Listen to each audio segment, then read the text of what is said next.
حاربنا سوا ايام الانجليز وايام السلطه. رحنا الشام في عز البرد والتلج نحارب، شفنا الموت بعينينا، دفنا مننا ناس في التلج، لا خفنا ولا ولينا. ليه؟ لاننا كنا رجاله ووقفنا وقفه رجاله.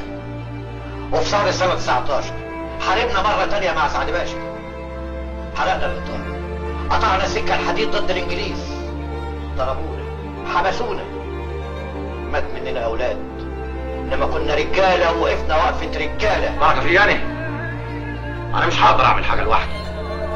ما كانش البلد كلها تقف وقفه راجل واحد، يبقى ما فيش فايده.